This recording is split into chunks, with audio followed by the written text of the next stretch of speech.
Welcome to the Slide Rule Survival channel, where we talk about making mechanical computations with the slide rule.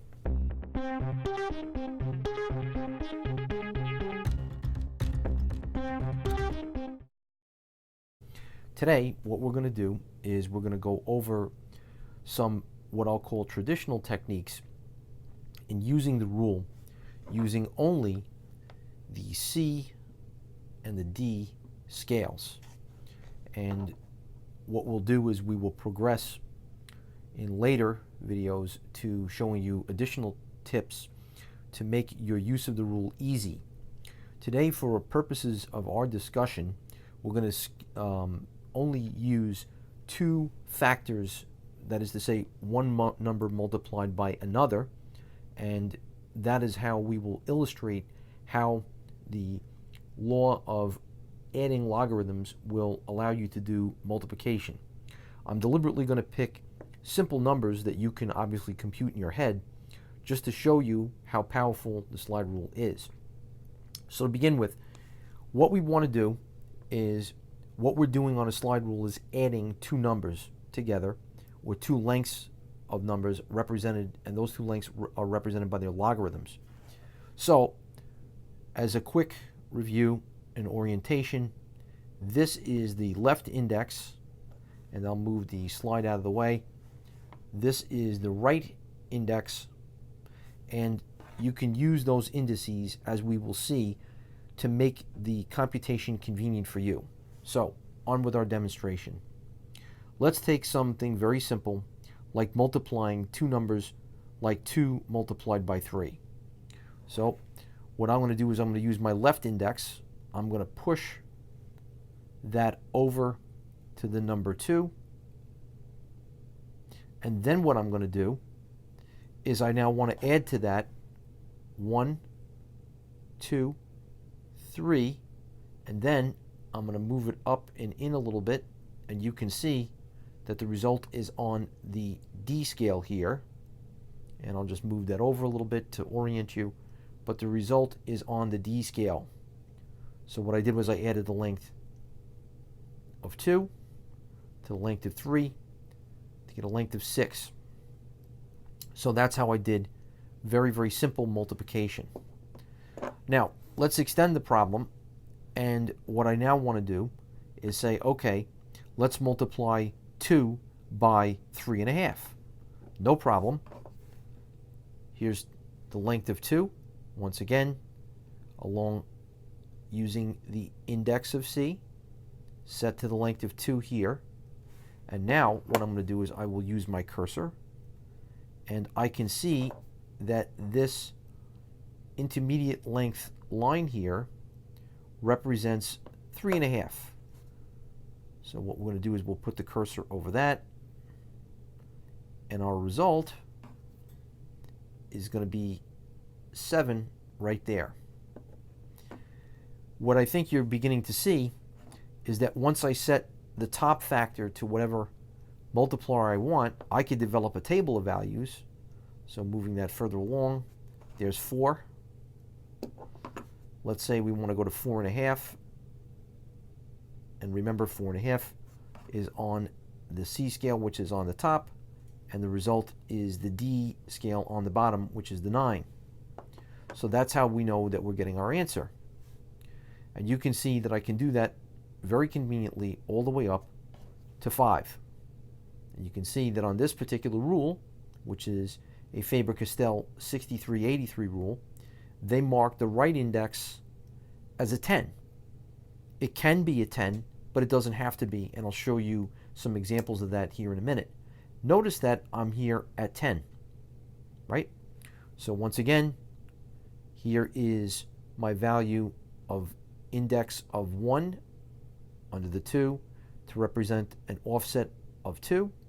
I've now added the length of 1, 2, 3, 4, 5, and correspondingly my value on the D scale is 10. So that is as much as I can do. I cannot move this rule anymore to the right. Okay? Not going to work. And that being said, that's what we call an off-scale computation. Okay? So let's go and just show you on a different rule exactly the same thing. I'm just going to go off frame for a second, and I'm going to pull out a picket slide rule, which is an American slide rule, and show you the exact same thing I just did. And you'll get a chance to see that no matter what, C and D always work the same on any slide rule that you have. That's a pretty comforting fact. So I'm going to take the Faber-Castell off frame, and now I'm going to put in frame the Pickett N4P slide rule. All right, same basic idea. All right, so once again, I slide that over to the 2. So once again, this is the left index of C. Underneath it is going to be 2. And again, I can go all the way as much as I like. All right? So 2, and here's 2 by 2, which is 4, right? Here's 2 on top, and the result is 4 on the bottom. And notice that this rule is slightly different in terms of its gradations. So, but even though it's slightly different, the bottom line is, once again, I can only go as far as 5 on the top line before I run out of space going to the right. So once again, I've got exactly the same problem, off-scale computation. All right, one more time for emphasis, I will use my logger X rule, one of my favorites. I like it because they're relatively inexpensive, they're relatively easy to find. On eBay is where I found all of my rules. And in this instance, this particular logger X, now I want you to notice something on the left-hand side of the rule. On the left-hand side of the rule, what they did was, this is factor X and that's factor X. Well, you just have to know that this is C and that's D. Once you know those two things, however, again, everything that you did before remains exactly the same. So once again, I'm going to use this as my left index of C, move it over to 2, like that. And once I've done that, again, here is the length of 2 multiplied by a length of 2 here, and correspondingly on the lower X scale, that will be D, that's 4. Once again, 2 by 3 is 6, and so on. And again, you see the same exact problem. In other words, once I get past 5, there's nothing corresponding here. Really, on this particular rule, you can go up to about 5.5, and you'll notice that you still have a value of 11 here, which makes sense if you multiplied it out.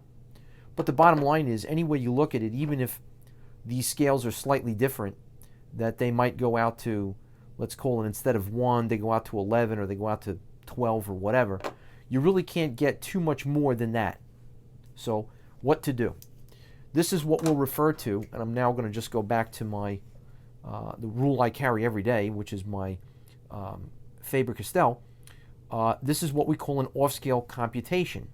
So there's no law that says that we can't now be in a situation where what we'll do is we're going to change indices. So instead of using the index here on the left, I could now use, if I desire, the index here on the right. This is what we call a change of index, right? So now, if I now want to multiply, in this case on this rule, let's call it 5.5 by the number 2, I don't have an off-scale computation, so just for emphasis, here's my index on the right, set above 5.5 here. So that means I'm coming in 5.5 units from this direction. And now I want to go out to here, all the way down, and I multiply it by my other factor, which in this case is 2, and under it is 1.1, which if we said 5.5 times 2 would be the same as saying 11. Remember, a slide rule doesn't do decimal points for you. But the point is, you can see that in either way, I had a situation where I could make my computation, even though the scale physically isn't large enough for me to go all the way to the right, which is how it's often taught as a starting point. So the next thing that they teach you is, like I say, using the right index instead of the left index to make the computation.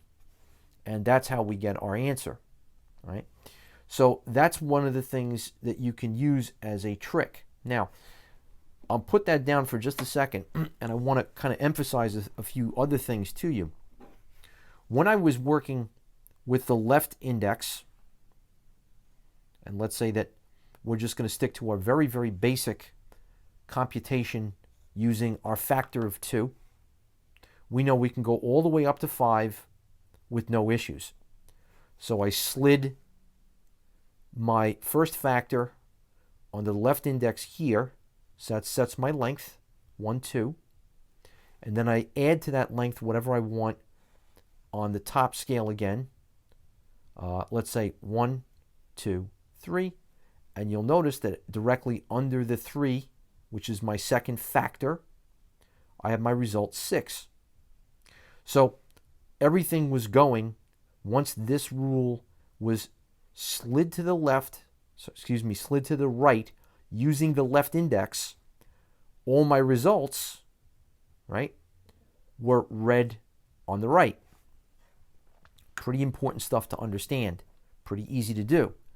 When you have a computation that works, let's say, all from left to right. Now, in an off-scale computation, the story changes, because now everything works in reverse. So let's say, for sake of discussion, we're going to stick with our 5.5, which is about there. So let's just make sure that we keep in frame. So there's the right index under the factor 5.5. That sets what I'm going to multiply by. And now I want to go back down to my other factor of interest, which is 2, and under it is 1.1. So because I started here and I wanted to go to another number here, my result is actually read that way. So instead of going from left to right, I'm going from right to left to get my answer when I, as they say, switch indexes or do an off-scale computation. You can see that this can get to be a little bit difficult when I have multiple factors. So let's say I had to multiply 3 numbers together. It's not so bad. But now let's say I had 4 numbers multiplied together, or 4 numbers multiplied together divided by 1 common value in the denominator, or the like. It gets pretty hairy. So we'll have to go into more advanced techniques to make that work. But the idea is, I just wanted to make sure that that little convention was very clear to everybody as to how you make this work to your best advantage, right? So that's what kind of works that way. What I'm going to do is I'll take this slide out of the frame. I will pick up the picket here again, just to give you a feeling for the whole situation again. And again, what we'll do is we're going to start at 5.5. Notice how I'm going from the right to the left. I'm going to set my index, right index, over 5.5. And I want to now go back down to my other number of interest is 2. And remember what we're doing. We're adding 2 lengths together. And we look at where our indices will line up. So basically, here's 5.5, there's 2, and on this particular rule, that's 1. That value is 1.1, and they roughly line up, so we know our answer is correct. So you can see, no matter if I'm using an American rule like a Pickett, or I'm using my log X here, just to keep that in frame, or I use my Faber-Castell, doesn't really matter. The idea is that it always will work the same basic way. Doesn't really matter. All right? So we'll do a couple of other problems to show you some additional examples. Another classic problem that's often shown on a slide rule might be the problem of 4 multiplied by 6. So any way you look at it, if I decide I want to multiply 4, so I got to go out with my left index if I'm starting in the conventional way it's taught. Here is the left index of 1 over the factor of 4. But 6, as you can plainly see, which is my other factor, is right here. And guess what? There's no corresponding d underneath it. If the rule were infinitely long, no problem.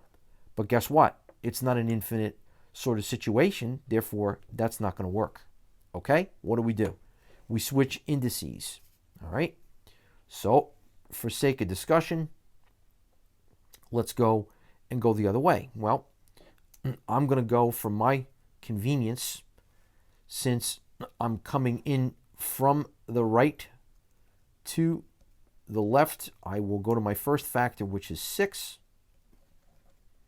As you can see, I've done here, using right index there, go to 4, which is here, and if I line up my rule, I'll just put the hairline there for emphasis.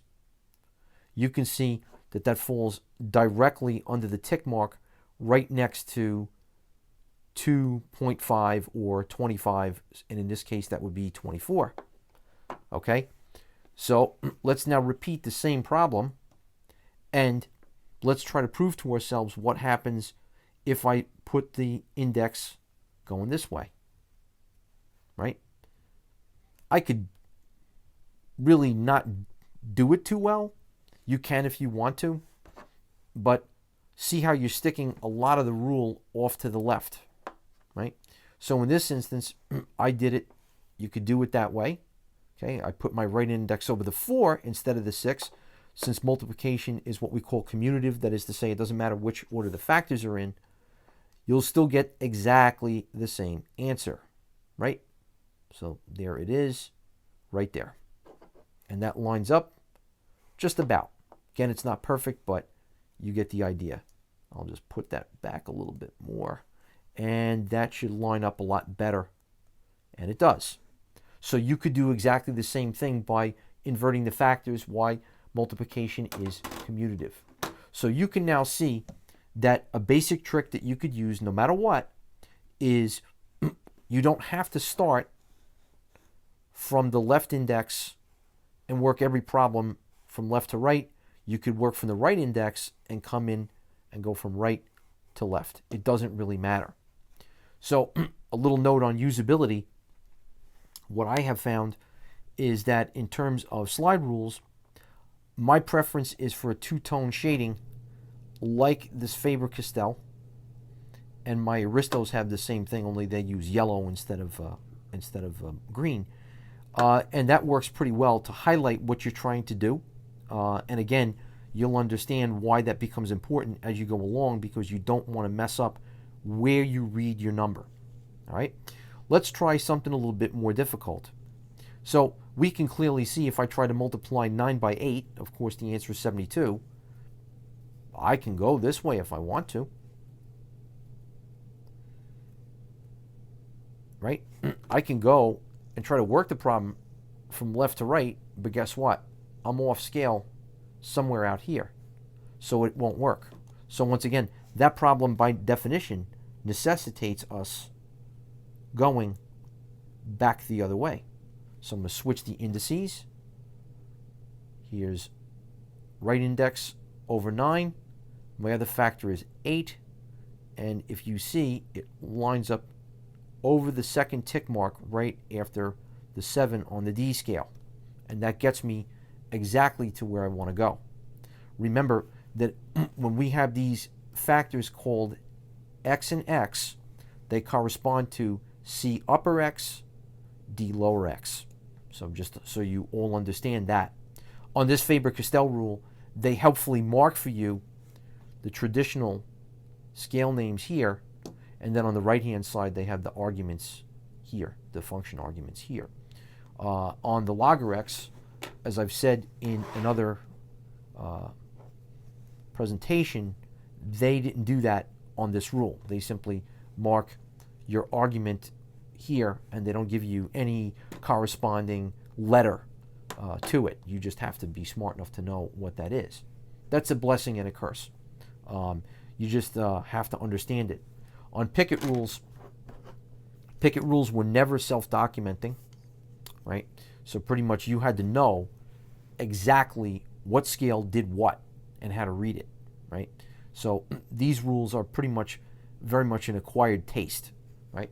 So that is a very fundamental and overview discussion of what I'll call a computation using both, again, the left index, left to right, or the right index, answer right to left.